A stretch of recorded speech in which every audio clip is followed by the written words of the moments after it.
istrinya lagi ngambek, 15 menit lagi. ketika istrinya lagi nggak nyaut panggilan suaminya, atau ketika istrinya nggak ngebaca-baca WA yang udah dikirim dari pagi sampai sore, contrengnya 2 tapi masih abu.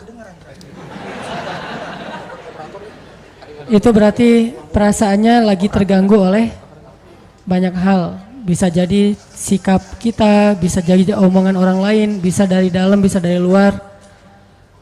Kalau itu terjadi dalam hubungan kita dengan sesama manusia, hal yang kayak gitu juga terjadi antara kita dengan Allah Subhanahu wa taala.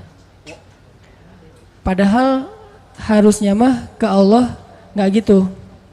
Soalnya Allah nggak pernah ngejailin kita, Allah nggak pernah zalim sama kita, Allah nggak pernah curang sama kita. Cuman mungkin kita sebagai hamba yang bodoh sering salah paham sama Allah, sehingga karena itu hubungan kita jadi kayak terganggu sama Allah. Nah, pertanyaannya adalah gimana caranya biar hubungan kita dengan Allah itu asik terus? Hubungan kita dengan Allah itu happy terus. Jadi kalau suami istri itu kayak pacaran terus gitu. Nggak mikirin listrik tunggakan udah 3 bulan misalnya ya. Nggak mikirin misalnya ada kewajiban apa, cuman mikirin jalan kemana, terus ngapa-ngapain gitu pokoknya. Terus gak usah diperjelas, susah ngomong depan jomblo. Banyak yang harus disensor ini mah. Nah, gimana caranya kita dengan Allah tuh punya hubungan yang selalu excited. Setiap hari itu bangun tidur bahagia. Apalagi bangun tidurnya sholat subuh. Walaupun dijamak sama duha sih. Selalu bahagia gitu pagi-pagi. Pagi bahagia, malam sebelum tidur WA Allah dulu 100 ayat. Kalau nggak sanggup 100 ayat, 10 ayat deh minimal. 10 ayat baca Quran. Jadi kayak kita sebelum tidur WA dia dulu. Sebelum tidur jangan lupa berdoa nanti biar bisa tahajud, kayak dalam tanda kutip pacaran islami kata orang. Nah, ke Allah tuh gitu, nge-WA dulu 10 ayat sebelum tidur, terus bangun malam yang dipikirin Allah dulu. Kalau kita kan asal melek yang dilihat handphone kan ya, asal melek handphone, aduh handphonenya lowbat jadi khawatir. Ke Allah gitu gak sih? Ngerasa lowbat di hati kita jadi ada masalah terus khawatir. Nah, gimana caranya kita menjaga semangat hablum minallah, hubungan dengan Allah itu kayak kita ngejaga semangat hablum minannas. Pernah nggak ngerasa grup WA kita sepi aja, nggak ada chat sama sekali? Jangan-jangan itu anggota grup udah bikin grup baru dan kita nggak dimasukin. Itu biasa banget kan kayak gitu, cara ngusir secara halus, jadi kita nggak dikeluarin, nggak di-kick. Cuman mereka bikin grup baru yang tadinya anggotanya 50 orang, mereka bikin grup 49 orang, cuma kita doang yang nggak masuk gitu. Kenapa nih grup sepi banget, nggak ada chat sama sekali? Karena mereka chatnya di grup sebelah. Nah, kalau kita ngerasa grup WA kita tuh sepi, ada nggak rasa nih kenapa ya, saya ada salah apa ya ke teman-teman kok sepi banget? Kok tiba-tiba ada yang left group? Maaf ya, atau tiba-tiba ujuk-ujuk live group aja nggak ada pamit, nggak ada omongan apa-apa. Terus kita bertanya-tanya ada masalah apa ya? Kayak kita ngetelepon seseorang, kenapa selalu dialihkan ke nomor yang lain? Berarti nomor kita jangan-jangan di-block misalnya. Kita nge-request untuk nge-follow dia kok nggak di-approve gitu ya, kok nggak diterima-terima. Kita minta di-fallback kok nggak di-fallback misalnya. Kita sering mempertanyakan hubungan kita dengan manusia, tapi sering nggak kita mempertanyakan hubungan kita dengan Allah? Setiap hari kita mempertanyakan hubungan kita dengan seseorang, apalagi seseorang yang ada rasanya di hati kita. Itu setiap hari kita pertanyain. Lasin udah lewat sekali, tapi yang saya belum dibaca. Lewat yang kedua kali, yang ketiga kali. Kenapa 3 kali lewat lasin tapi kok WA saya nggak dibaca aja dilewatin gitu? Memangnya dia yang WA banyak banget? Mempertanyakan. Kalau pas barengan dia kelihatan kayak agak sedikit kurang bersemangat gitu, kita mempertanyakan, kok kamu nggak bahagia bareng dengan aku, gitu kan? Kita mempertanyakan terus hubungan kita sama seseorang. Apakah kita punya kepekaan yang sama untuk mempertanyakan hubungan kita dengan Allah Subhanahu wa taala? Dan kalau kita tidak baik hubungannya dengan Allah, nggak mungkin bisa baik dengan siapapun. Kalau nggak baik hubungannya dengan Allah, nggak mungkin kita bisa enjoy ngejalanin hidup kita. Nggak mungkin. Sama kayak kita kalau nggak baik hubungannya dengan orang yang kita sayangin, yang berpengaruh dalam hidup kita, itu pasti hari itu nggak nyaman. Pagi hari misalnya ada sedikit keributan kecil sama pasangan, itu sepanjang hari bete aja tuh. Tapi kalau pagi hari itu dibuka dengan mungkin kata-kata yang mesra, kata-kata yang baik sebelum pergi kerja, misalnya ada kecupan yang halal misalnya kan ya, itu pasti sepanjang hari bahagia. Kalau nggak percaya coba deh. Akad dulu maksudnya, akad udah gitu coba. Kamu ngapain akad? Cuma pengen ngerasain yang Ustadz Hanan ngomongin gitu. Cuma iseng doang gitu. Ini bahaya. Nah, itu pasti berpengaruh buat hari-hari kita, apalagi hubungan dengan Allah Subhanahu wa taala. Jadi kalau kita ngerasa kenapa ya saya sepanjang hari bete aja, kenapa ya setiap urusan saya bermasalah, kenapa ya saya kok nggak tenang, kenapa? Halu'a idza massahu syarru jazu'a wa idza massahul khairu manu'a. Ombang-ambing aja perasaannya tuh nggak stabil, labil banget. Berarti ada masalah antara kita dengan Allah. Sehingga kata Allah, caranya perbaiki illal musallin. Perbaiki hubungan kita dengan Allah lewat sholat. Sholat kita udah benar belum nih? Udah sholat kok, tapi benar nggak sholatnya? Jangan-jangan sholat kita sekedar basa-basi doang. Datang wudunya juga nggak sempurna, berdirinya nggak sempurna, asal udah beres pergi. Berarti sholat kita basa-basi. Itu mungkin salah satu penyebabnya. Illal musallin. Terus juga mungkin penyebab lain saya kurang zikir sama Allah, enggak yadhkurunallaha qiyaman wa qu'udan wa ala junubihim. Nah, hari ini kita pengen sharing gimana cara kita menjaga stamina iman, menjaga semangat excitednya dekat dengan Allah Subhanahu wa taala supaya hari-hari kita itu selalu bergairah. Terutama bergairah untuk berbuat baik. Dan yang kedua, tough dalam ngejalanin ujian-ujian hidup, lebih kuat gitu. Bahkan kalau perlu mudah-mudahan bisa survive dari setiap masalah. Teman-teman yang dirahmati Allah SWT, ternyata salah satu cara untuk, kalau bahasa agama itu namanya tajdid iman, memperbaharui iman.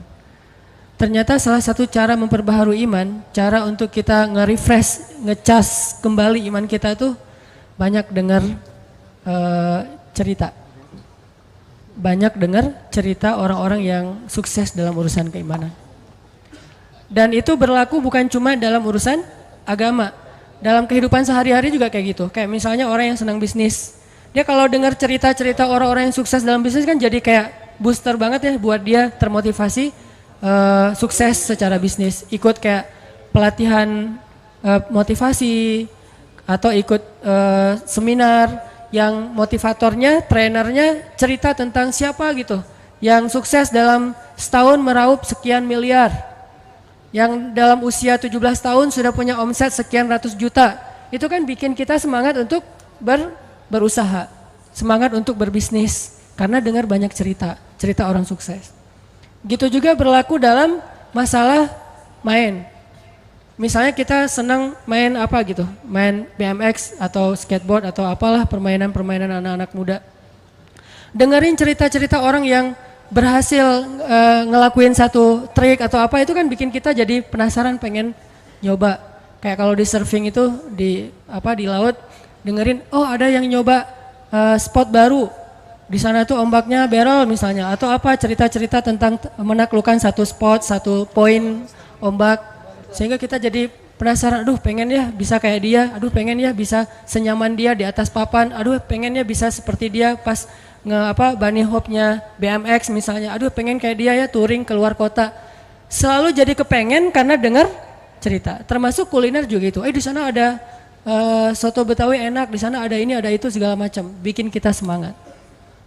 Gitu juga dalam urusan agama. Dan itu juga yang terjadi dalam urusan cinta. Kita nonton film. Nonton film tuh tentang film Korea lah ya. Putus gitu ya, diputusin. Kan kita penasaran gimana sih rasanya diputusin kan gitu ya. Bukan rasanya jadian, rasanya diputusin. Kok gua nggak pernah diputusin, orang jadian juga nggak pernah gitu. Itu ada cerita diputusin, galau gitu, terus naik ke atas jembatan, pengen loncat. Pas loncat ternyata luka-luka doang, lecet-lecet, nggak meninggal gitu kan. Jadi kayak kepancing supaya ngerasain apa yang kita sering nonton, dengar, curhat sama teman-teman. Makin sering kita nonton film-film yang ada drama cintanya, itu makin mancing kita untuk ngerasain, untuk pengen nyoba drama yang sama dalam kehidupan kita sendiri. Apalagi film-film yang romance gitu, tentang romantis dan segala macam, itu pasti pengen bikin kita, aduh seru ya, ada yang perhatiin, seru ya kalau bisa kayak gitu, jalan-jalan kemana segala macam. Nah ini artinya cerita, qasas dalam bahasa Al-Quran, itu ada pengaruhnya, ibroh, memberi asar, memberi pengaruh dalam diri kita.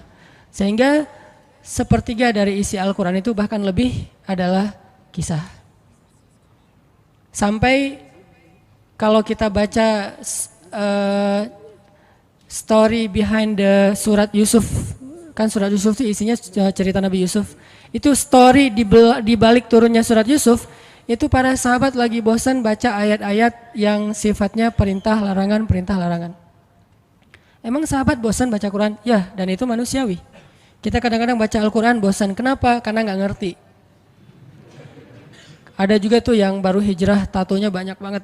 Tapi giliran sholat, yang paling duluan nangis. Soalnya imamnya kelamaan. Subhanallah nih, tatonya banyak, sholat tahajud nangis duluan. Saya juga yang jadi imam merasa kayak cemburu gitu, iri. Kok dia duluan nangis ya, saya nggak bisa nangis. Pas sudah selesai, kenapa duluan nangis? Ustadz bacanya panjang banget. Oh iya, masalahnya di situ.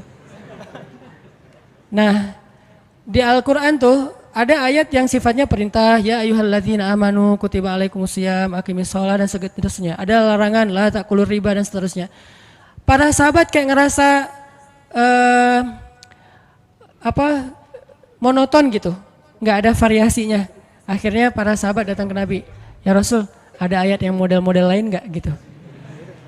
Ayat model gimana? Ya jangan gini-gini aja, pengen yang sesuatu yang baru gitu ya Rasul. Bukannya nggak enak kan bilang bosan sama Al-Quran kan nggak enak tuh. Cuman ya emang bosan sih gitu. Sifat manusia, bukan Al-Qurannya membosankan ya, manusianya yang gampang bosan karena imannya lemah, karena lagi naik turun iman teh.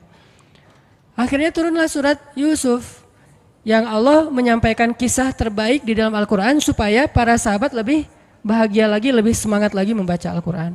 Dan mendengar kisah itu universal banget tuh nilainya.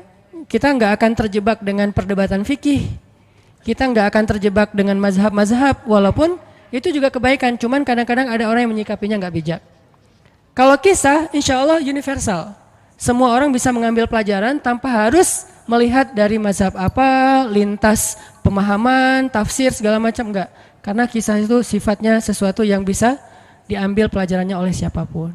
Makanya hari ini kita pengen dengerin beberapa kisah yang mudah-mudahan bisa mentajdid, mengecas kembali iman kita dan pulang dari sini lebih semangat lagi dalam beramal soleh. Kalau beramal soleh ke Allah itu ibadah, zikir. Kalau beramal soleh ke manusia itu berakhlak mulia, terutama kepada orang tua. Jangan sampai kita dikenal orang yang baru hijrah, tapi malah disayangkan karena akhlaknya nggak bertambah baik.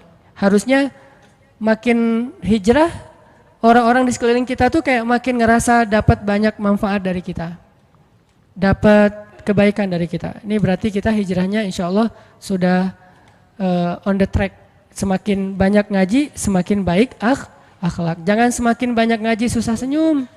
Makin rajin ngaji, makin rajin senyum. Tapi jangan salah senyumnya ya, bahaya. Bahaya. Senyumnya senyum yang ke teman aja, jangan diposting. Pertama saya pengen ngisahin tentang Umar bin Khattab. Umar bin Khattab itu salah satu hobi beliau dengar kisah. Itu yang bikin iman Umar bin Khattab itu luar biasa. Hobinya itu dengar kisah. Kalau ada orang yang menurut Umar kayaknya ini lebih senior, lebih soleh, lebih berpengalaman, Umar langsung duduk. Pak, tolong beri saya nasihat, beri saya kisah. Suka dengar kayak gitu. Suatu hari Umar nemu seorang ayah yang sama anaknya itu apet banget, sama anaknya itu kayak dekat banget, sayang banget ke anak laki-lakinya. Dan nggak sewajarnya kayak gitu, saking sayangnya ke anak laki-laki. Akhirnya Umar nanya, Bapak ada cerita apa dengan anaknya ini? Si bapak ini cerita, ya Amirul Mukminin, saya tuh pernah dulu ketika istri saya sedang hamil, saya dapat panggilan berjihad.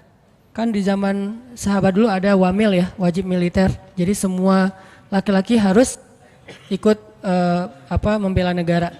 Saya dapat panggilan berjihad. Sedangkan istri saya sedang hamil tua, saya galau. Antara berangkat atau absen nungguin istri ngelahirin. Saya tanya ke istri saya, kata istri saya, Mas kan udah sering ikut jihad. Sekali-kali ini coba minta izin kepada komandan, kepada panglima supaya menunggui istrinya yang mau ngelahirin. Istrinya nggak rela suaminya berangkat. Tapi suaminya berat hati pengen membela agama Allah, membela negara. Setelah istikharah, tanya sana sini, akhirnya suaminya memutuskan saya harus berangkat. Urusan kamu saya serahkan kepada Allah Subhanahu wa taala. Akhirnya dia pun berangkat, sebelum berangkat dia doa. Dia pegang perut istrinya, dia usap-usap sambil dia katakan, ya Allah, saya titipkan bayi saya ini kepada engkau, engkaulah sebaik-baik yang menjaga. Berangkat nih. Berangkat beberapa hari kemudian dengar kabar istrinya meninggal dunia. Dia langsung minta izin, diizinkan pulang lagi ke Madinah. Sampai di Madinah dia lihat rumahnya kosong, dia cari kuburan istrinya. Pas dia pergi ke kuburan istrinya, dia melihat kuburan itu ngeluarin asap. Kayak ada yang dibakar di dalam kuburan teh, ngeluarin asap.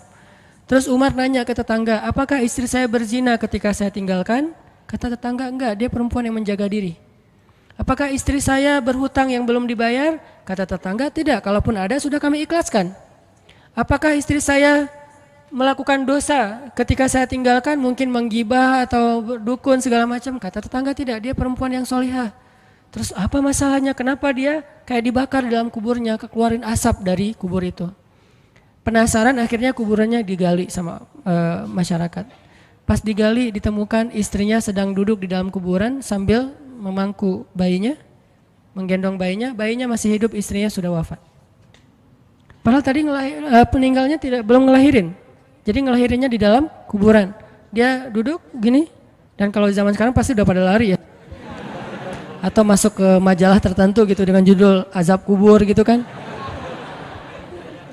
Nah, orang-orang pada heran ngelihat bayinya masih hidup, menangis, dan istrinya duduk dalam keadaan tidak bernyawa. Diambil bayi itu, istrinya dikuburkan kembali. Ternyata istrinya bukan diazab, itu tanda-tanda dari Allah supaya digali kuburannya dan melihat kebesaran Allah.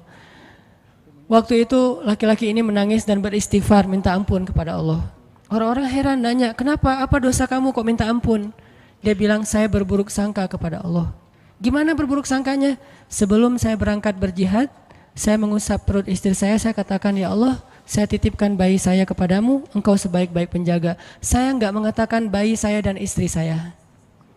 Karena saya pikir istri saya sudah dewasa, bisa menjaga dirinya. Sedangkan bayi masih lemah dan dia butuh penjagaan Allah. Saya berburuk sangka kepada Allah. Saya pikir manusia bisa menjaga diri, sementara bayi tidak. Orang dewasa bisa. Sehingga Allah hanya menyelamatkan apa yang saya titipkan dan membiarkan apa yang saya tidak titipkan.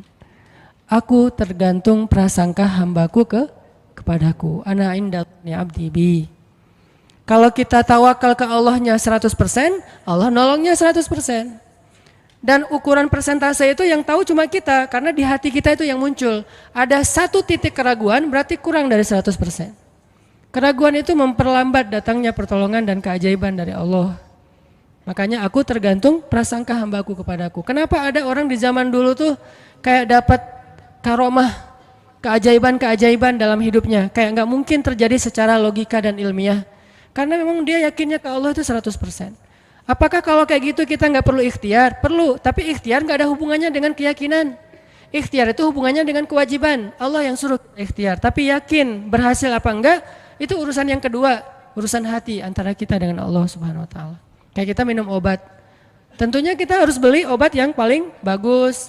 Dokter yang paling recommended, yang spesialis. Oke, itu ikhtiar. Tapi kalau sampai hati kita terlibat dengan ikhtiar itu, meyakini bahwa kalau ini pasti sembuh, kalau ini kayaknya nggak ada harapan, soalnya dokter juga nggak ahli, berarti hati kita sudah terpaut dengan makhluk dan berarti sudah berkurang yakinnya kepada Allah. Saat itu kita tidak akan melihat keajaiban.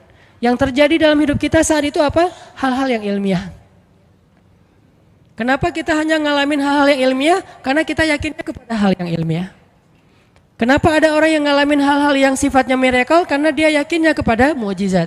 Yakinnya kepada aun atau pertolongan dari Allah Subhanahu Wa Taala. Jadi bukan kita tidak berikhtiar, ini bab a'malul qulub, amal hati. Apakah hati kita yakin gak sama Allah SWT? Dan Umar mendengar cerita itu semakin yakin sama Allah. Makanya nanti muncul kasus di zaman Umar tuh luar biasa. Ini presiden kalau imannya 100% ke Allah, ada masalah di negaranya tuh, dia tinggal bilang ya Allah beres tuh masalah. Jadi di Mesir waktu itu ada musim paceklik sampai sungai Nil tuh hampir habis tuh. Sehingga air sungai Nil nggak mengalir lagi ke ladang-ladang jagung, gandumnya orang-orang Mesir.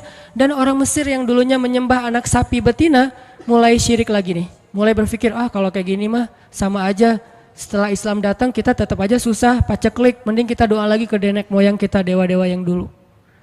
Gubernur Mesir yang namanya Amr bin As waktu itu ngirim surat kepada Umar ke Madinah. Ya Amirul Mukminin, Mesir sedang diuji oleh Allah dengan kekeringan. Dan masyarakatnya hampir syirik. Kami mohon bantuan dari pusat, dari Madinah untuk membantu bagaimana mengatasi kekeringan di Mesir. Begitu surat itu sampai ke Umar bin Khattab, Umar nulis balik surat dalam bentuk doa. Bismillahirrahmanirrahim. Ya Allah, turunkanlah hujan untuk masyarakat rakyat Mesir. Dikirim ini surat ke Mesir.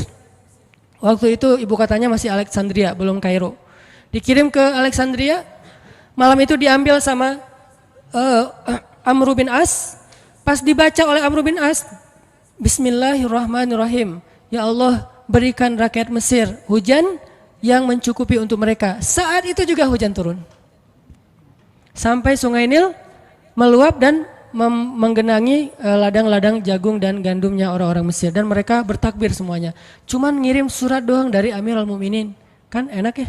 Coba kalau kita hidup di zaman Umar, ya Amirul Mukminin, saya belum dapat jodoh, ya Allah beri dia jodoh, beres. Cepet banget loh. Ya Amirul Mukminin, dia nolak saya, ya Allah terimalah, terima. Yang kemarin nolak hari ini, kenapa ya saya jadi serak sama dia gara-gara doa Amirul Mukminin. Ini artinya teman-teman, keajaiban dari yakin kepada Allah itu luar biasa dari kisah Bapak tadi tuh. Kalau kita berbaik sangka kepada Allah. Kenapa enggak ikhtiar? Mungkin sudah ikhtiar, bikin pengairan segala macam tapi belum berhasil, yang kurang cuma satu, doa. Doa mungkin udah banyak tapi belum diijabah karena doa-doa mereka tidak seajaib doanya Umar bin Khattab. Belum lagi Umar berdiri di atas mimbar, ini mungkin terkenal nih, kejadian dalam perang Qadisiyah kalau nggak salah. Umar lagi khutbah Jumat di Madinah, kaum muslimin lagi berperang di Irak melawan pasukan Persia, perang Qadisiyah namanya. Irak Madinah itu kan kalau naik pesawat sekitar 2,5 jam, 3 jam, jauh tuh. Jakarta Medan lah, jauh. Nah Umar lagi khutbah di atas mimbar, sholat Jumat, tiba-tiba tema khutbahnya tuh ganti gitu. Lagi ngomong tiba-tiba beralih tema, wahai kaum muslimin, naiklah ke atas bukit itu, baliklah kalian mundur-mundur gitu. Jadi Umar tiba-tiba kayak ngomongin sesuatu yang gak nyambung. Orang-orang heran, nih Umar kenapa? Oh ya udah biarin, namanya juga Umar gitu kan. Dia punya, mungkin dia ngelihat setan atau apa, setan kan takut sama Umar. Diem, udah selesai sholat Jumat, pada datang, ya Amirul Mukminin tadi apa yang terjadi? Kenapa Amirul Mukminin ngomong sesuatu yang gak nyambung? Kita juga gak ngerti. Kata Amirul Mukminin, saya ngelihat Allah menampakkan kepada saya pasukan Islam di Qadisiyah yang terdesak hampir habis dibantai sama musuh. Tapi saya ditunjukkan ke sebuah bukit yang mungkin mudah-mudahan itu jadi benteng untuk mereka berlindung. Saya suruh mereka naik. Orang kan gak langsung percaya kan? Bener gitu terjadi kayak gitu. Kalau Rasul ngomong mungkin aku naik ke langit, Isra Mi'raj, oke lah, itu aja masih ada yang mendustakan. Ini Umar yang ngomong, bukan Nabi yang dapat wahyu. Orang nggak langsung percaya. Selang beberapa minggu kemudian pasukan Qadisiyah pulang. Jadi utusan mereka pulang bawa berita tentang kemenangan perang dalam perang Qadisiyah. Dia cerita, suatu hari di hari Jumat kami sedang berperang. Kami terdesak, hampir habis dibantai sama musuh. Udah nggak ada jalan untuk berlindung. Tiba-tiba kami mendengar suara Umar, Amirul Mukminin berteriak, wahai kaum muslimin, naiklah ke atas bukit ini supaya kalian terlindungi. Akhirnya kami mundur naik ke atas bukit dan selamat waktu itu. Berarti benar-benar terjadi. Kok bisa? Ya, qadarullah. Ini keajaiban iman mereka. Apakah kita bisa mendapatkan pengalaman-pengalaman kayak gini? Bisa, kalau keimanan kita dengan level yang sama. Kalau nggak selevel yang sama pun minimal kita nusaddid. Kalau kita tidak bisa sama persis, minimal kita berusaha untuk nuqarib. Berusaha untuk pengalaman kita nanti walaupun nggak sama persis, mirip-mirip dengan pengalaman mereka. Lagi-lagi bukan berarti tidak berikhtiar. Ini keajaiban-keajaiban yang terjadi. Dan saya juga baru ngalamin kemarin pas saya di seminggu, nggak kurang dari seminggu yang lalu, saya baru pulang dari laut di Batu Karas. Di sini ada teman saya, Agi. Mana Agi? Nah, ini Agi ya. Ini by the way model model iklan. Ada deh pokoknya iklan jodoh maksudnya. Agi ini anak Batu Karas. Agi boleh diceritain? Agi ini anak Batu Karas. Batu Karas tuh Jawa Barat, daerah Pangandaran. Dari Bandung kurang lebih 6 jam perjalanan. Kalau lagi ada ombak saya suka ke sana nonton orang main surfing. Nggak main sih, main dikit-dikit tapi nggak jago. Nonton orang main surfing. Ketemu Agi. Agi nggak tahu tuh ya. 2 hari sebelum saya datang ke Batu Karas dia sakit kayak demam gitu. Mungkin habis diputusin kali ya. Dia demam gitu, nggak enak badan, pengen pulang. Biasanya kalau nggak enak badan cuma dia tinggal di Jakarta, paling juga di kos-kosan. Tapi kali ini pengen pulang ke Batu Karas banget. Aduh, kenapa ya pengen pulang ke Basroh Batu Karas gitu ya. Batu Karas kayak Basroh gitu. Pengen ke Batu Karas. Pas dia pulang, hari saya lagi mau main tuh, dia diajak sama temennya, ngojay itu apa? Berenang yuk gitu. Yuk berenang yuk, berenang. Dia ikut, padahal lagi nggak enak badan, tapi pengen berenang. Pas lagi di pantai, saya datang ketemu loh, kayak kenal nih, hitam-hitam ektis gitu. Ternyata ketemu saya, Ustadz Hanan ya, ya kenalan. Ustadz saya tuh ketemu Ustadz kemarin di Meruya pas kajian minggu bulan yang lalu. Cuman karena jamaahnya banyak, saya nggak bisa ketemu Ustadz, nggak bisa salaman. Saya waktu itu membatin, ya Allah saya pengen banget ketemu Ustadz Hanan langsung, tapi jangan dalam suasana ta'lim yang ramai, langsung berdua. Mudah-mudahan terkabulkan. Akhirnya Agi banyak istighfar sebulan istighfar, akhirnya terjadilah yang tadi itu. Dia nggak enak badan, saya juga tiba-tiba ujuk-ujuk, kenapa ya saya pengen ke Batu Karas, kenapa ya pengen ke Batu Karas, ternyata di sana ada ombak, kan ada Agi. Ketemu aja di Batu Karas, itu cara Allah menskenariokan. Dan itu terbukti banget loh, istighfar. Bukan karena saya orang soleh, dan kita bisa istighfarin siapa aja. Saya pengen ketemu ini, saya pengen, dan itu ajaib. Kalau misalnya nggak ketemu pun di dunia, insya Allah ketemu dengan orang soleh itu nanti di akhir. Apa ruginya beristighfar dan berdoa? Nggak ada ruginya kan? Ya Allah, saya pengen banget ketemu dengan misalnya sebutlah ulama yang paling kita ngefans di dunia siapa gitu, dengan Imam Sudais, Imam Masjidil Haram. Pengen banget jabat tangan sama Imam Masjidil Haram yang imamin umat Islam seluruh dunia gitu. Tapi kan nggak mungkin. Kita umroh, kita haji juga nggak bisa ketemu dengan Imam Sudais. Kita berdiri paling depan ya di dekat dengan Hajar Aswad. Begitu mau sholat diusir tuh. Begitu selesai salam langsung dipagar betis sama askar-askarnya. Susah ketemu beliau tuh, ajaib banget kalau bisa ketemu. Tapi kan nggak ada salahnya beristighfar kan? Astagfirullah, astagfirullah, ya Allah, Sudais, astagfirullah, astagfirullah, Sudais, astagfirullah. Terus aja gitu. Pengen ketemu Sudais. Tiba-tiba bisa aja sudah datang ke Indonesia, ada seminar apa, mungkin bisa ketemu, yang paling logisnya. Atau kalaupun nggak ketemu di dunia, tiba-tiba bangkit dari kubur di sebelah kita. Siapa?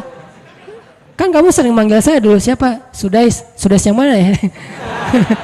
Imam Masjidil Haram, Masya Allah Syekh gitu. Dan orang soleh nanti di akhirat, dialah yang salah satu akan menyelamatkan kita dari perjalanan yang sulit. Selain syafaat Rasulullah SAW. Jadi kalau disebut nama Nabi kita spontan ya, Sallallahu Alaihi wasallam. Kalau perlu bahkan kayak respect banget gitu kalau disebut nama Nabi langsung sallallahu alaihi wasallam karena luar biasa jasa Rasulullah. Yang jelas selain Rasulullah sallallahu alaihi wasallam, nanti ulama-ulama orang-orang soleh juga bisa nolongin kita di akhirat. Jadi kalau kita doa, ya Allah pengen banget ketemu si fulan, Syekh fulan, Ustadz fulan, Kiai fulan. Kalau nggak ketemu pun di dunia, pasti ketemu di akhirat. Yang jelas harapan kita nggak mungkin Allah abaikan gitu aja, nggak mungkin. Pasti Allah kabulkan. Cuman Allah kadang-kadang menggunakan cara yang lebih baik daripada yang kita pernah bayangin. Ketemu beliau di dunia paling cuma selfie. Tapi kalau ketemu di akhirat, dibawa selamat di sirat yang panjang, lebih mending mana? Ketemu nih dengan seorang ulama, orang soleh yang kita ngefans banget nih. Pokoknya saya pengen banget selfie sama beliau, ya Allah. Apalagi kalau orang soleh itu followersnya banyak, misalnya ya 1.100.000. Sedikit itu mah, banyak model yang 17 juta, 19 juta. Pengen followersnya nambah kalau selfie sama beliau. Cuma nambah followers. Tapi kalau ketemunya di akhirat, nambah apa? Nambah derajat, naik level. Kita jadi selevel dengan masuk ke level beliau, padahal kita mah malahnya nggak selevel gitu. Kenapa? Karena dibawa sama beliau. Orang soleh itu kalau mau masuk surga, teman-teman nyari teman-teman yang mencintainya di dunia. Ya Allah, mana fulan, dia mencintai saya di dunia. Ya Allah, mana fulan, dia mencintai saya di dunia. Allah bilang, dia masih tuh di sidang, belum beres-beres, sudah sidang ke-30 misalnya. Kan sidang di dunia aja satu kasus berpuluh-puluh kali kan, gimana sidang akhirat lebih berat lagi tuh. Ya Allah, tolonglah dia, selamatkan dia karena saya mencintainya selama di dunia karena engkau. Akhirnya orang-orang soleh pada balik lagi. Dari surga balik lagi ke padang mahsyar. Demi ngapain? Demi menyelamatkan orang-orang yang mencintai mereka semasa di dunia. Datang ke padang mahsyar, cari ke bagian informasi. Tolong dong yang namanya ini gitu, panggilin. Perhatian-perhatian, Hanan At-Taki dipanggil sama Syekh siapa gitu. Saya dipanggil, datang aja. Mas, saya yang dipanggil, benar Hanan At-Taki? Ya, mana coba buktinya? Aduh, saya lupa bawa kartu nama. KTP misalnya. Udah pasti tahu lah ya malaikat sama kita. Udah masuk aja, tuh ada yang nungguin di business lounge gitu. Jadi ada VIP lounge-nya gitu kan. Oh, saya boleh masuk VIP lounge-nya, masuk ke VIP lounge. Udah sampai di sana udah ada makanan segala macam, mereka lagi duduk. Kayak asa kenal nih, siapa ya? Dekat Hanan ya? Ya, wah kita sering ketemu dalam doa. Wah, akhirnya pelukan. Ada apa, Syekh? Yuk ikut saya ke surga, kan enak banget kan? Terus sidang saya gimana? Udah beres, diberes sama teman-teman saya di sana. Saya banyak teman di dalam gitu. Saya banyak. Beres kan? Di dunia aja bisa gitu, masa di akhirat gak bisa? Tapi dengan seizin Allah dan Allah ridho dengan kebaikan-kebaikan itu.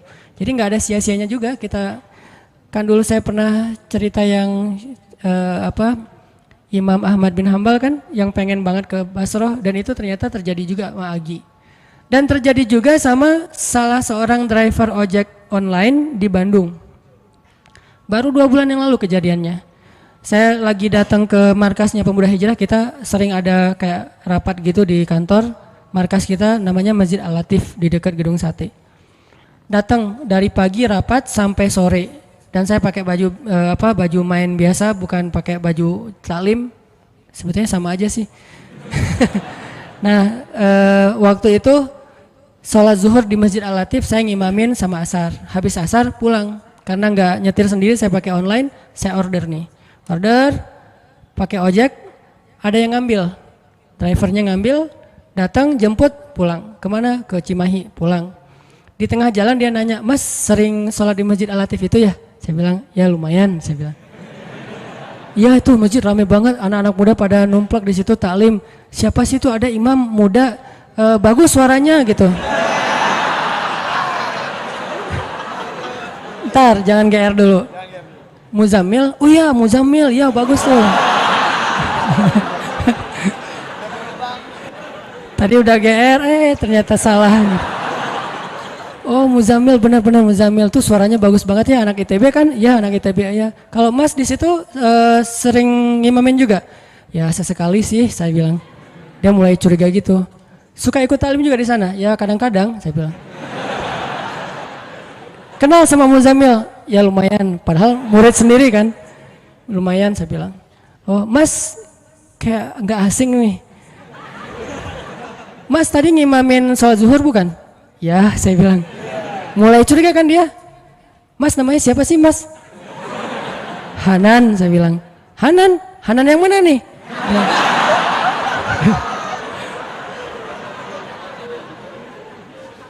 Saya bilang Hanan Taki. Wah langsung oleng deh mah.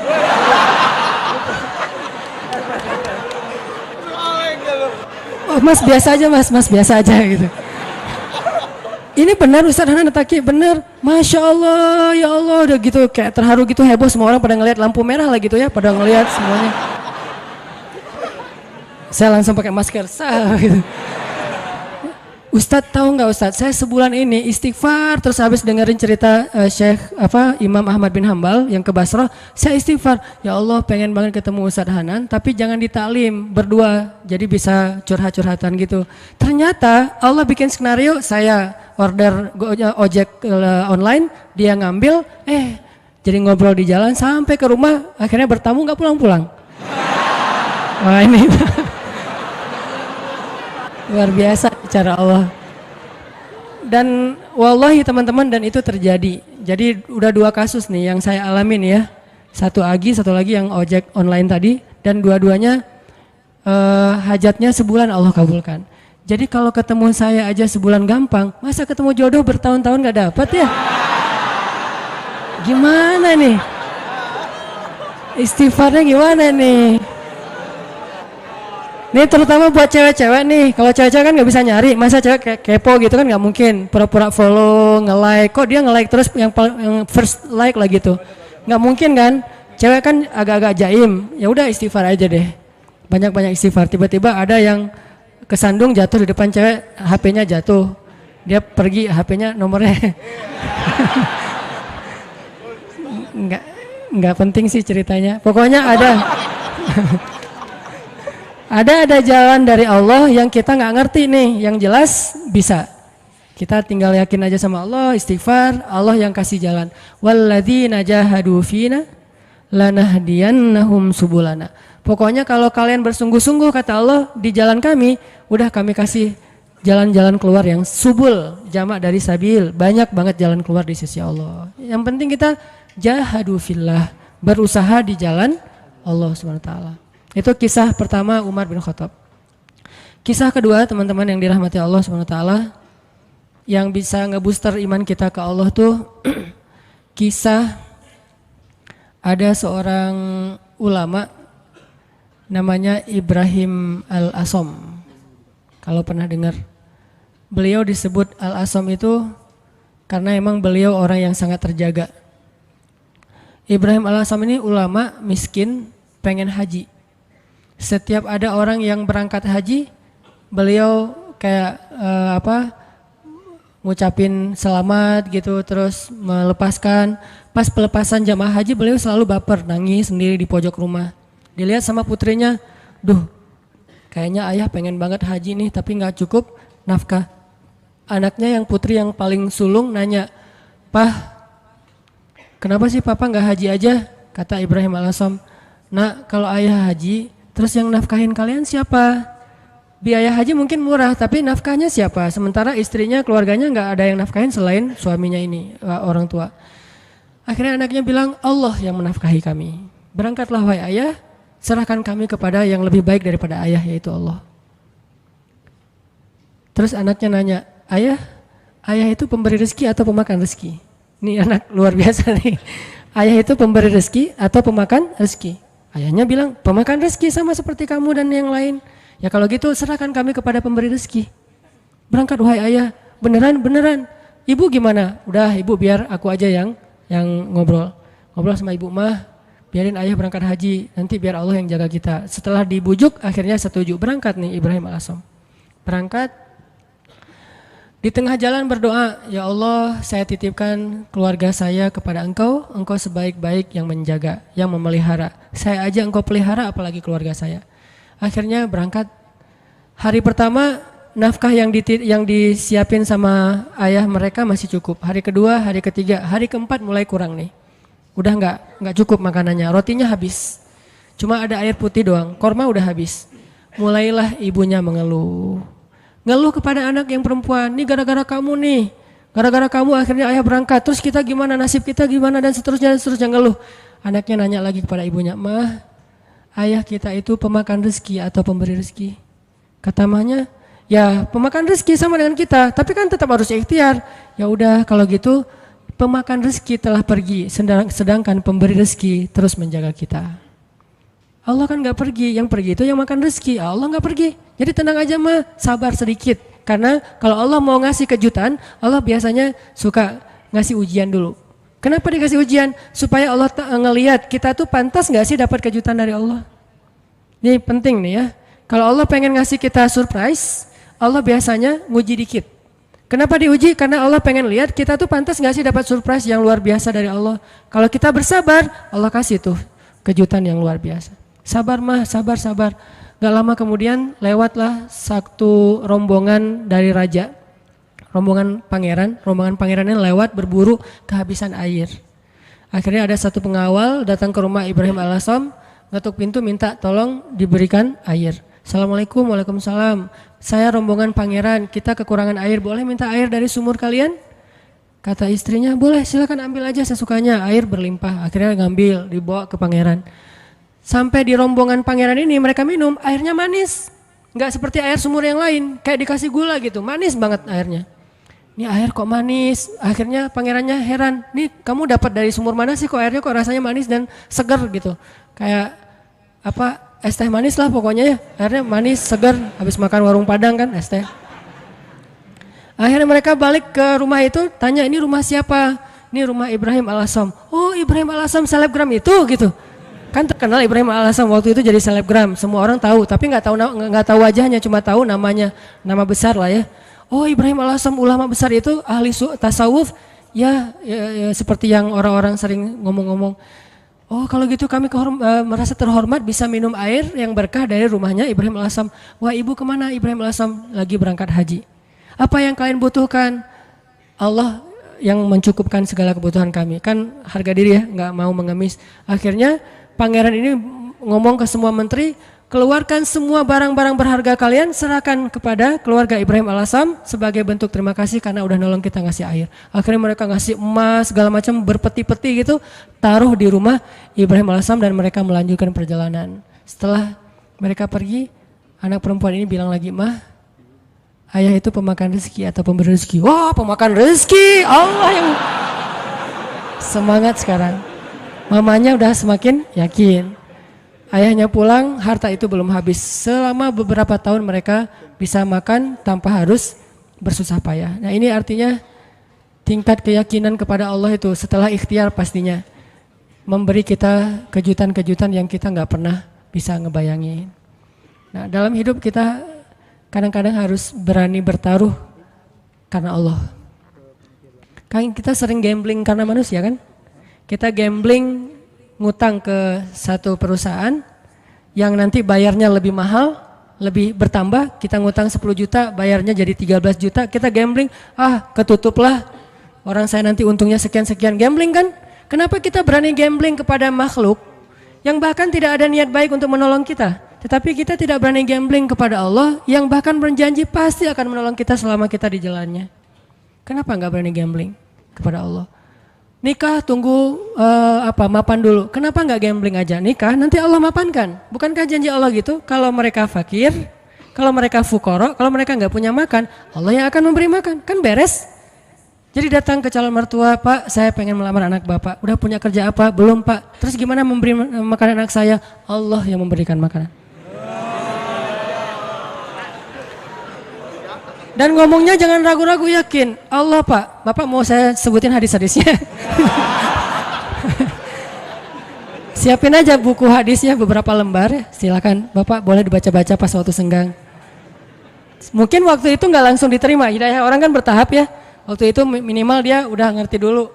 Hari seminggu kemudian setelah dia baca hadis-hadis akhirnya dia nelpon untuk ngomong lagi minta hadis yang lain, tapi nggak nerima-nerima gitu. Cuma pengen belajar agama doang. Intinya teman-teman yakin sama Allah, bukan nunggu mapan baru nikah, nikah Allah mapankan. Nunggu punya bekal baru berangkat ke luar negeri ke Mesir, berangkat dulu nanti Allah kasih bekal. Toh itu yang sering saya jelasin yang kalau di YouTube kan namanya tuh gimana saya berangkat ke Mesir nggak bawa bekal. Ikhtiar udah mentok dan mentok-mentoknya cuma dapat $1.000. Udah mentok banget tuh. Tabungan dikuras, kemudian ikut beberapa perlombaan supaya dapat hadiah. Memang waktu itu saya nggak ikhlas, pengen juara supaya dapat hadiah, dapat 500.000, dapat 1 juta. Wah bisa dikumpulin $1.000, habis bayar tiket sama travel. Nggak ada uang sisa sama sekali, Rp1 juga enggak. Kan ikhtiarnya udah mentok nih. Apakah doa pernah mentok? Doa itu nggak ada mentoknya, ada aja terus. Ya udah ya Allah, saya udah ikhtiar, dapatnya cuma $1.000. Sisanya pasti banyak, cuman ada di sisi Allah, bukan di sisi saya. Ada banyak, cuman di sisi Allah. Allah ghaniyun, Allah maha kaya. Wa ma indallahi khair, dan apa yang ada di sisi Allah pasti lebih baik daripada yang di sisi kita. Allah ngasihnya pas kita butuh.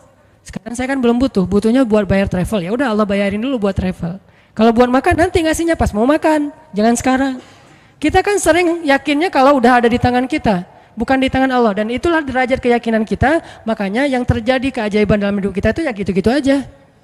Kita yakin apa yang ada di tangan kita, bukan yakin apa yang ada di tangan Allah. Terus jangan di tangan Allah, saya gimana nanti? Ya pas kita butuh Allah kasih. Jadi ibaratnya kita kayak nitipin duit ke orang yang sangat terpercaya, orang tua kita gitu. Atau ke istri, mah mama pegang ya, kita lagi kayak traveling berdua nih sama pasangan. Yang kamu yang pegang duitnya, kasih berapa? 10 juta, jalan ke Bali gitu. Kita khawatir nggak jalannya? Enggak, orang duitnya udah pegang pasangan kita kan, dan kita percaya nggak mungkin dia duit itu dipakai sendiri, tiba-tiba dia beli gaun, beli apa, habis aja duitnya. Nggak mungkin, dia paham manajemen keuangan kita. Pas mah bayarin taksi, keluarin sama dia. Mah bayarin kasih tips ke bel misalnya di hotel, bayarin sama dia 15.000, 20.000. Ada terus ketika kita butuh. Gitu juga kita menitipkan nasib kita kepada Allah. Masalahnya cuma yakin. Bukan ada apa enggak, adanya pasti, yakin enggak, itu doang masalahnya. Sama kayak kita nitip ke pasangan tadi, ada duitnya, yakin enggak bahwa duit itu nanti akan dikasih pas kita butuh? Yakin. Berarti ke Allah juga harusnya kayak gitu. Bukan enggak ada duitnya, bukan enggak ada hartanya, bukan enggak ada kebaikan dan anugerah itu. Ada banget. Cuman yakin enggak kita Allah sebaik-baik yang memelihara? Berangkat ke Mesir, butuh makan, baru Allah kasih buat makan. Butuh bayar kos-kosan awalnya 3 bulan pertama, baru Allah kasih buat kos-kosan. Butuh, setiap butuh Allah kasih. Toh selama saya di Mesir, saya nggak pernah tuh ngerasa kurang dari kebutuhan saya, walaupun nggak megang lebih, tapi nggak pernah merasa kurang. Sama kan? Apa bedanya dengan orang yang megang lebih? Nih ya, ada 2 orang nih. Yang satu pegang duit banyak, tapi yang dibelanjakan segitu-gitu aja. Yang satu nggak pegang duit banyak, tapi yang dibelanjakan juga sama dengan yang pegang duit banyak. Bedanya apa? Cuman beda tenang doang ya. Yang satu tenang karena megang duit banyak, yang satu nggak tenang karena nggak megang duit kan. Cuma beda itu doang, padahal yang dibelanjain sama. Kalau nggak punya duit nanti mau beli sesuatu yang mahal gimana? Ya berdoa aja minta yang mahal. Ya Allah pengennya sih Alphard, duit nggak ada. Kita kan baru berani milih barang mahal kalau kita punya duit banyak kan. Kenapa nggak berdoa yang mahal walaupun kita nggak punya duit? Di situ belajar iman, belajar yakin sama Allah, belajar la ilaha illallah. Saya dulu pas mau beli rumah, memangnya saya punya duit? Yang saya juga cerita tuh, duitnya berapa? Cuma 30 juta. Rumah yang dicari 300 juta. Rumah yang didapat 700 juta. Coba gimana tuh? Logikanya nggak masuk, tapi yakin aja sama Allah. Jalan aja tuh, jalan-jalan, azan asar. Allahu Akbar, Allahu Akbar. Allah Maha Besar. Masuk ke masjid, sholat. Nggak kepikiran juga habis sholat dapat rumah. Kalau kepikiran mungkin nggak dapat kan? Kepikirannya Allah yang panggil, nih bos manggil nih, nggak boleh ditunda-tunda kan? Bos yang manggil, datang, sholat, habis sholat ketemu jemaah, Ustadz lagi ngapain? Nggak, lagi jalan-jalan, senyum-senyum malu gitu. Jalan-jalan kok jauh-jauh ke sini, daerah Cimahi pelosok gitu. Nggak, lagi nyari rumah Pak. Kebetulan Ustadz saya juga lagi jual rumah 700 juta, ada yang minta saya nggak lepas. Senyum aja. 700 nggak dilepas, apalagi 300. Enggak Pak, saya nyari-nyari yang kecil-kecil aja, yang 2 kamar buat saya sama anak. Oh, udah Ustadz lihat aja dulu, siapa tahu berubah pikiran. Enggak apa-apa, makasih gitu. Pulang nih, malam dia telepon lagi, Ustadz please besok datang ya. Ini benar ya kata Nabi, kalau kita nggak mencari dunia, dunia tuh ngejar-ngejar kayak memelas gitu, begging ke kita tuh. Bayangin dunia begging, Please Ustadz datang, please Ustadz ambil saya, kata si rumah teh. Rumahnya minta begging ke saya supaya saya tinggal di situ. Ya saya mah orangnya biasa-biasa aja. Karena nggak yakin kalau itu bisa gitu ya. Ya udah karena menghargai dia datang besoknya. Bukan untuk ngelihat rumah, menghargai orang yang meminta. Datang pas ngelihat garasinya muat 3 mobil, makin nggak mungkin. Ada kolam renang anak, makin nggak mungkin. Kamarnya 10, wah nggak mungkin. Nggak mungkin. Gimana Ustadz, kata dia, rumahnya besar ya Pak. Gitu doang basa-basi. Gimana Ustadz, tertarik? Ya siapa nggak tertarik rumah kayak gini, tapi saya nggak nyari yang kayak gini-gini Pak. Males ngerawatnya, nyapunya susah. Gitu. Alasan gitu. Udah Ustadz, sanggupnya berapa? Saya nyarinya yang 300 juta sih Pak. Udah ambil aja Ustadz. 300 juta langsung ambil. Saya baru bilang, cuman duitnya 30 juta. Mungkin dia nggak enak juga mau ngomong, Ustadz ngomong dari tadi kayak gitu ya. Saya duitnya cuma 30 juta Pak, boleh nggak saya cari dulu cicilan kemana gitu. Saya lagi nyari-nyari yang finance cari untuk cicil. Udah Ustadz nggak usah gitu-gitu, ribet. Udah nyicil ke saya aja kalau Ustadz ada duit. Berapa lama nih? Ya terserah Ustadz. Mau setahun, 2 tahun, 10 tahun, terserah Ustadz deh. Alhamdulillah sampai setahun lunas. Allah kasih rezeki. Yang tadinya kita tuh nggak punya rezeki sebanyak itu untuk bisa ngelunasin utang besar. Tapi begitu Allah kasih kesempatan, bukan sengaja mau berhutang, Allah mudahkan, ya udah. Akhirnya ada aja jalan. Saya usaha awalnya jual beli pulsa gitu kan, ada 60 cabang pulsa dulu di Bandung, belum ada Indomaret, Alfamart. Terus mulai naik lagi jual beli mobil bekas, mulai naik lagi main di properti sedikit-sedikit, nggak banyak, nggak gede sih. Tapi di situ Allah ternyata benar ya, kalau kita mintanya ke Allah, Allah Maha Kaya, bisa ngasih lebih dari yang bisa dikasih oleh manusia. Kalau minta ke manusia, minta banyak-banyak amat sih, kan gitu kan ya. Minta ke perusahaan finance, pasti dia minta jaminan. Jaminannya dia akan ngasih maksimal setengah dari harga anggunan yang kita gadaikan. Itu artinya kita selama ini belum bisa tenang, belum bisa tumakninah kalau belum ngelihat materi itu di kantong kita, di saldo kita. Seolah-olah kalau itu di tangan Allah nggak ada, itu masalah kita. Masalah kita di situ teman-teman. Seolah-olah kalau masih di tangan Allah itu belum ada. Padahal di tangan Allah itu lebih ada daripada di tangan kita. Kenapa? Di tangan Allah itu nggak akan raib, nggak ada yang bisa nyolong di tangan Allah. Di tangan kita banyak yang bisa nyolong. Di tangan Allah itu nggak mungkin diambil orang, dicopet, dijambret, nggak mungkin. Di tangan kita gampang banget dijambret. Di tangan Allah nggak mungkin salah ngitung, di tangan kita gampang salah ngitung. Di tangan Allah nggak mungkin mubazir, sia-sia, salah penggunaan. Di tangan kita mungkin banget salah digunain. Akhirnya mubazir, sia-sia. Artinya apa yang di tangan Allah khair. Wa ma indallahi khair, benar-benar lebih baik. Cuman Allah kenapa nggak nunjukin fisiknya? Karena Allah nggak pengen kita melihat itu dengan mata kita. Allah pengen kita melihat itu dengan hati dan iman kita. Jadi yang bisa mendapatkan apa yang di tangan Allah itu hanya orang yang bisa ngelihatnya dengan iman dan hatinya, bukan dengan matanya. Kalau kita cuma ngandelin mata terus menerus, berarti yang kita akan alami dalam hidup itu hanya yang terlihat saja. Yang tadi saya bilang logis dan ilmiah, dan itu nggak ajaib. Walaupun itu juga hal-hal aja sih, baik-baik aja buat kita. Tapi kan kita pengen naik level lebih baik, lebih enjoy lagi dengan hidup. Berarti kita harus belajar menggunakan mata batin. Dan mata batin ini adalah iman. Mata batin ini basirah. Mata batin ini adalah tazkiyatun nufus. Mata batin ini adalah al-qalb. Hatinya. Al-fiqhu fiqhul qalb. Pemahamannya bukan pemahaman fikiran. Pemahamannya fiqhul qalb. Fiqhul qulub, difahami dengan hati.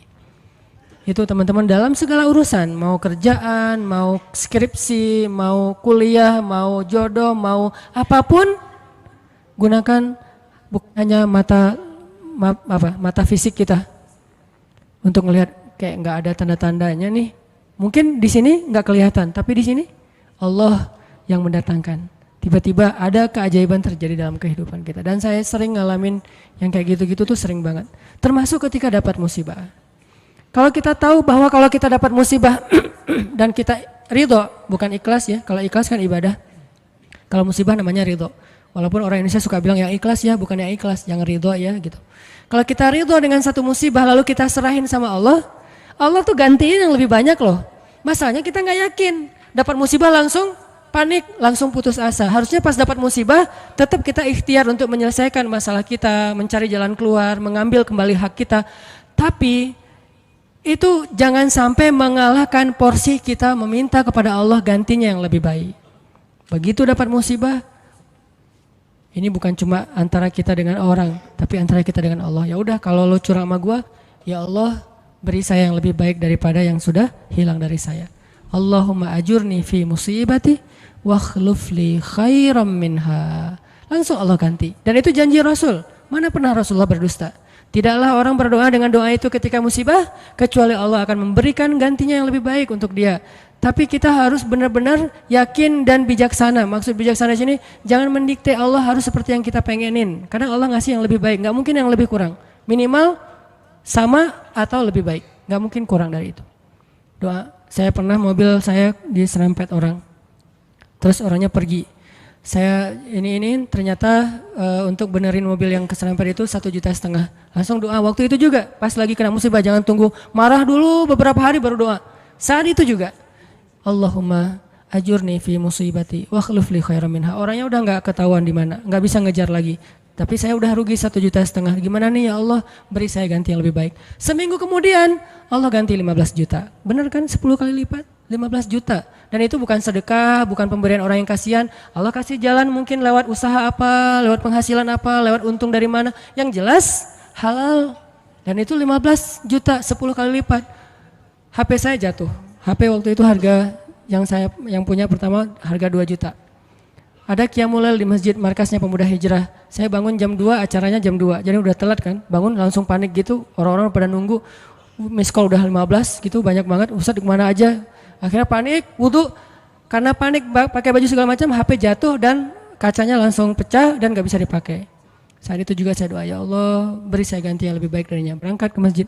Paginya Allah ganti dengan Note 5 yang waktu itu harganya 10 juta. Gimana caranya? Allah punya banyak cara, ada aja. Tiba-tiba ada usaha ini yang mungkin untung sedikit, dari sini ada apa, ada yang hadiah atau ada apa. Banyak banget subulana, jalan-jalan kami. Tinggal minta aja sama Allah. Sehingga kalau kita yakin dengan ini, begitu diputusin, kita adik kakak aja ya, nggak apa-apa. Langsung nih. Kan dalam kondisi kayak gitu kayaknya kita lagi ngejos banget ya imannya. Doanya lagi khusyuk banget tuh. Sholat aja nangis-nangis kan. Padahal imam tuh belum baca ayat, kita udah nangis. Allahu Akbar. Takbirnya aja khusyuk, coba subhanallah itu. Kalau lagi diputusin emang gitu banget sih sholatnya. Pernah gak sih ngerasain? Gak pernah ya. Pokoknya waktu yang paling enak berdoa itu lagi habis diputusin. Habis rugi, pokoknya lagi banyak masalah tuh doanya enak banget tuh. Tilawah Al-Quran baru Alif Lam Mim udah nangis. Belum juga ayatnya la uqsimu biyaumil qiyamah tentang al-haqqah, enggak, bukan ayat-ayat kiamat. Alif Lam Mim doang. Atau nun nangis, nun doang nangis. Satu huruf gitu ya. Jadi dalam kondisi yang lagi sangat lemah, itu kondisi sebetulnya spiritual kita lagi sangat kuat. Jadi secara fisik atau secara emosi kita lagi lemah-lemahnya, di saat yang sama berarti spiritual kita lagi kuat-kuatnya. Gunakan kesempatan itu. Biasanya kalau emosinya lagi stabil, lagi nyaman, spiritualnya lemah. Seringnya tuh kayak gitu kan. Lagi nggak ada masalah, lagi nyaman nih, semuanya kayaknya asik-asik aja. Kita doa juga, Rabbana atina fid dunya hasanah. Ada yang lebih parah, ya Allah samain aja deh dengan yang sebelah gitu kan. Saking malesnya berdoa, doa sholat juga bacanya yang standar-standar aja, Al-Ikhlas. Karena cuma itu yang ikhlas, yang lain gak ikhlas. Tapi begitu emosional kita lemah, di waktu yang sama, spiritual kita langsung kuat. Entah kayak gimana, itu mungkin fitrah manusia ya. Asal emosionalnya lemah, langsung kuat.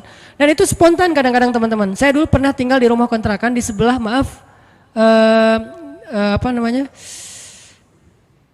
lokalisasi. Jadi di sebelah rumah saya itu ada kayak asrama kayak gituan, kupu-kupu senja. Saya persis di sebelah rumahnya di Bandung tuh, namanya Jalan Saninten. Kan ada Saritem, ada beberapa kan. Nih ada Saninten juga. Saya tinggal di sebelahnya. Kalau malam pokoknya kita sering dengar banyak hal-hal aneh aja di sebelah. Kalau saya mau ke masjid, saya sengaja ke masjid itu pakai jubah, pakai sorban, gitu ya. Terus janggut digini-giniin, padahal nggak panjang, tapi digini-giniin. Jalan di depan cewek-cewek itu sore kan mereka udah pada duduk, udah selesai dandan, udah wangi kan, duduk depan gang tuh. Saya jalan, Assalamualaikum, Waalaikumsalam. Lewat. Kadang-kadang kalau malam mereka nggak kenal saya lagi lewat pakai motor gitu, langsung disamperin, om gini. Saya tinggal di situ. Oh ya maaf om, saya balik panggilin. Suka dipanggil-panggil gitu. Orang saya tinggalnya di situ. Pas anak udah agak gede, saya khawatir anak jadi nggak sehat dengan lingkungan itu baru pindah. Tadi mau cerita apa ya? Hah? Oh ya, spontan ya. Nah yang punya tempat itu pastinya nggak pernah sholat dan memang preman juga sih, badannya gede. Kalau dengan saya mungkin 4 kali saya lah. Gede banget pokoknya, gede banget orangnya, tinggi besar dan nggak ada yang berani sama dia. Ada gempa waktu itu di Bandung, siang-siang gempa, dia lagi tidur di atas, biasa tidur pagi gitu, jam 10 pagi tidur. Pas gempa dia langsung loncat ke bawah, Allahu Akbar, Allahu Akbar. Saya kira ada demo apa gitu, dia takbir sendiri. Allahu Akbar, takbir, coba bayangin. Berarti kan spontanitas fitrah manusia itu ketika emosionalnya terganggu, spiritualnya naik kan. Dan itu kesempatan kita untuk kembali ke Allah banget tuh. Karena untuk dapetin spiritual yang sengejos itu, kalau normal susah, kita harus benar-benar ikhtiar. Tapi kalau lagi emosional kita drop, di sisi yang lain, sisi baiknya Allah langsung naikin spiritual kita. Tapi kalau kita abaikan, dua-duanya drop, habis kita. Jangan abaikan. Dia langsung takbir, Allahu Akbar, Allahu Akbar. Saya gempa, keluar semuanya dari rumah, takut runtuh. Pas udah beres gempa, ketawa-ketawa lagi gitu pada ngobrol. Itu terjadi dan keluarga saya juga ada yang kejadian pas tsunami dulu di Aceh, kan saya dari Aceh. Tsunami di Aceh itu ada keluarga saya. Dia nggak sholat subuh. Pagi itu hari Ahad kan, tanggal 26 Desember 2014. 2004, maaf. 2014 mah diputusin sih. Enggak lah, udah lama. 2004 gitu ya. Nah, hari itu ada salah satu keluarga saya, dia nggak sholat subuh. Biasa, bukan waktu itu doang nggak sholat subuh, biasa dia nggak sholat subuh. Gempanya kalau nggak salah jam 9 apa jam 8, sejam kemudian tsunami. Pas tsunami dia tuh lari hilang, padahal orangnya itu sering berantem, pokoknya jagarnya di kampung lah, sering berantem sama orang-orang di terminal. Tapi begitu tsunami dia lari duluan. Adiknya malah ikut lari sama dia, ditarik sama dia lari, pas udah di tengah jalan ingat balik lagi ke rumah karena dia ingat ibu sama kakaknya ketinggalan, dia pengen nyelamatin ibunya. Kenapa yang satu lari terbirit-birit hilang, yang satu lagi balik? Karena yang satu itu ngerasa banyak dosa. Kalau saya mati hari ini, habis saya nanti di akhirat nih. Dia nggak berani mati. Daripada saya mati tapi belum sholat subuh, lari dia tuh. Yang tadi sholat subuh balik lagi. Nah ini jujurnya ketika spiritual berbicara kan. Mungkin kalau spiritual kita nggak bicara, kita akan sombong, ngerasa apaan sih akhirat, apaan sih tauhid, apaan sih agama, apaan. Tapi begitu ada masalah yang pertama kita sebut siapa selain ibu kita? Allah, minimal oh my God. Dan itu bentuk dari fitrah manusia bahwa dia masih mengakui Tuhan. Tinggal masalah Tuhan yang mana nih kan itu ya. Tapi masih mengakui Tuhan. Ketika fitrah dan spiritual kita bicara, harusnya kita dengar dan itulah ucapan yang paling benar. Kalau yang bicara itu emosi kita, belum tentu benar, dia subjektif. Tapi kalau yang ngomong itu fitrah, itu benar banget tuh. Sehingga teman-teman gunakan kesempatan pas lagi dapat musibah, ya Allah, angkat kedua tangan kita, doa kepada Allah, mulai dengan memuji Allah, kemudian salawat kepada Rasulullah, minta yang setinggi-tingginya nggak masalah. Karena kalau Allah nggak ngasih di dunia kayak gitu, Allah kasih kayak gitu di akhirat, bahkan lebih baik dari itu. Apa sih ruginya kita minta, ya Allah, beri saya Ferrari. Ini yang nggak tahu diri nih, mintanya Ferrari gitu. Tapi kan minta ke Allah nggak masalah. Dan kita yakin kalau nggak dikasih Ferrari di dunia, minimal dikasih Ferrari di akhirat. Bangkit dari kubur, ada Ferrari. Halusinasi, ternyata dia belum meninggal, mimpi gitu. Bangkit dari kubur, datang kendaraan nih. Dan benar-benar kan di akhirat ada kendaraan kan. Cuman bahasa hadisnya kendaraan dari cahaya, kendaraan dari amal soleh. Tapi bahasanya kendaraan Dan kita akan mengendarai kendaraan itu untuk bisa ngelakuin touring sepanjang Padang Mahsyar. Padang Mahsyar itu touringnya capek banget loh. Itu touring paling heboh tuh. Di mana pusat Padang Mahsyar teman-teman? Palestina. Hari ketika manusia disidang, dibangkitkan, spot bangkitnya, meeting pointnya itu Palestina. Makanya di dalam Al-Quran Allah menyebutkan Palestina itu dengan istilah yauma yunadil munadi mim makanin qarib. Hari ketika malaikat memanggil manusia dari tempat yang dekat. Semua ulama tafsir sepakat tempat yang dekat itu artinya Palestina, Al-Quds. Siapa yang meninggalnya di Palestina itu sebuah kebaikan yang luar biasa karena nanti dia akan bangkit lebih dulu dan akan dimudahkan hisabnya.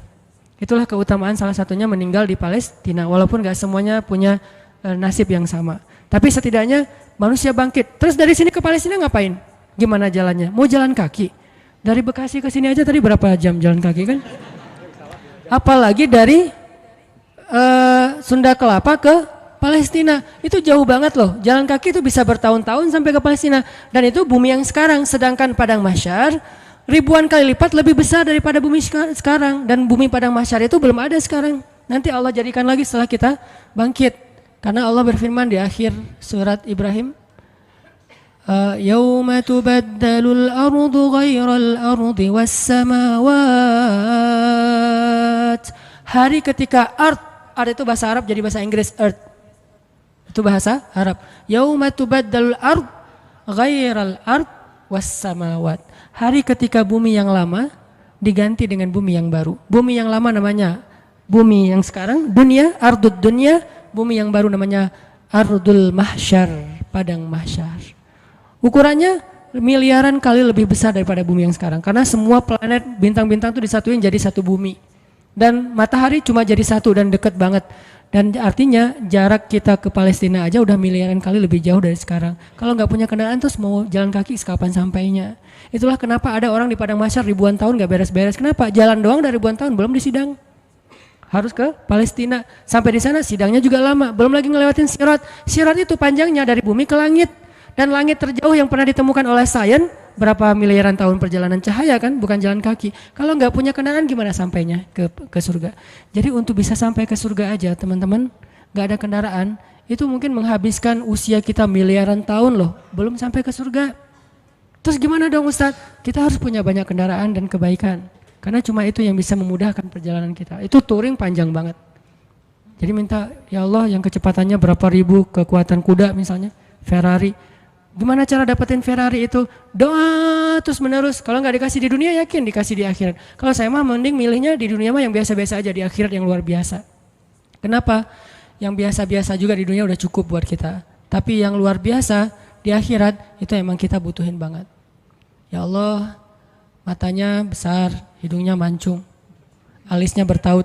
Jadi alisnya tuh nggak ada pemisah, nyatu gitu. Alisnya bertaut. Kalau perlu ditato gitu ya, alisnya biar lurus. Alisnya bertaut ya Allah, atau kayak pedang gitu. Pedang ali bercabang.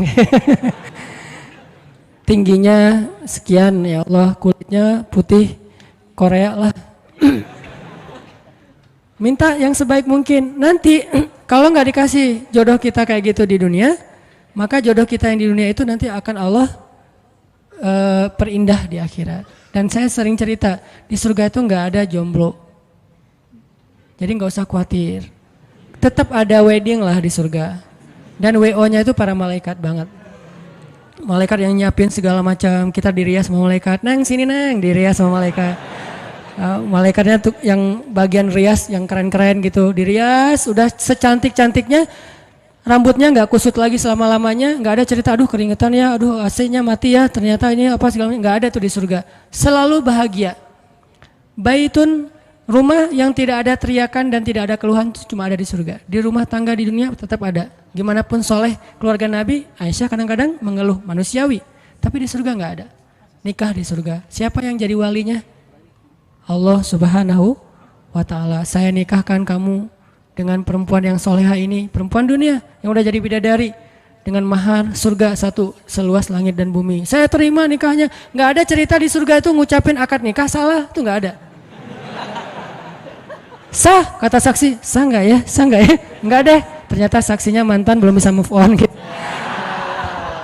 Hati-hati cari saksi ya, jangan mantan.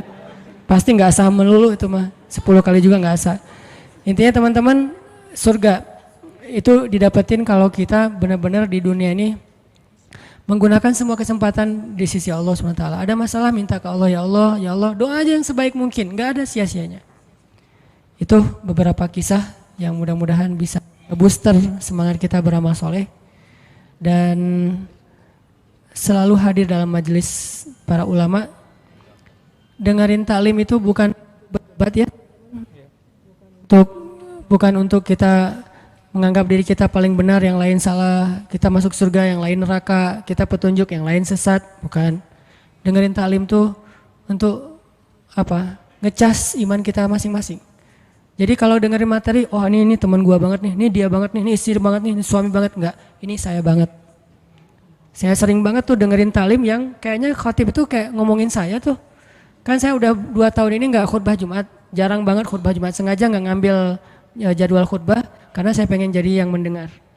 Kalau dulu setiap Jumat khutbah, kalau sekarang setiap Jumat pengen dengerin ceramah. Sering banget tuh pas denger ceramah si khotib itu kayak kenal saya padahal kita enggak kenal. Yang diomongin saya aja tuh. Ada orang begini-begini lah saya tuh. Kalau kayak gini dia begini, dia ngomong dan segala macam, dia kadang-kadang membicarakan sesuatu yang dia tidak amalkan. Dah gua banget nih. Terus aja kayak diceramahin seolah-olah satu masjid itu isinya cuma saya sendiri. Gak ada yang lain. Kan kita sering kan kayak gitu ya. Kenapa? Allah yang menggerakkan lisan seorang ustadz, ulama untuk menasihati kita. Sehingga gak perlu kita, wah ini mirip teman saya nih, harusnya dia dengar ya, harusnya saya rekam ya, ini harusnya istri saya dengar nih, harusnya suami saya dengar. Jangan mencari nasihat untuk orang lain, carilah nasihat untuk diri kita sendiri. Kalau kita lagi ada masalah sama pasangan, nanti kalau udah ada pasangan maksudnya, kalau kita punya masalah sama pasangan ya, jangan pernah googling hadis-hadis pasangan. Suami googling, istri-istri yang soleh hadis, search. Jangan, istri, suami yang imam terbaik, search. Gak usah cari nasihat buat pasangan, carilah nasihat buat diri sendiri. Suami hadis-hadis suami yang penyabar, ketemu nih kita jadi semangat lagi. Oh berarti saya yang salah. Istri yang solehah hadis search. Oh saya yang salah. Gitu harusnya, jangan disilang. Kalau disilang semuanya saling menuntut dan saling menyalahkan. Kalau sesuai dengan masing-masing kapasitasnya, semuanya saling memperbaiki diri. Cari buat diri kita. Ikut taklim buat memperbaiki diri, bukan memperbaiki kelompok yang lain. Bukan memperbaiki orang lain, tapi memperbaiki diri kita sendiri. Itu aja, mudah-mudahan ini bisa jadi penyemangat. Saya mohon ampun kepada Allah jika ada yang salah. Mohon maaf jika ada yang keliru. Barakallahu li walakum.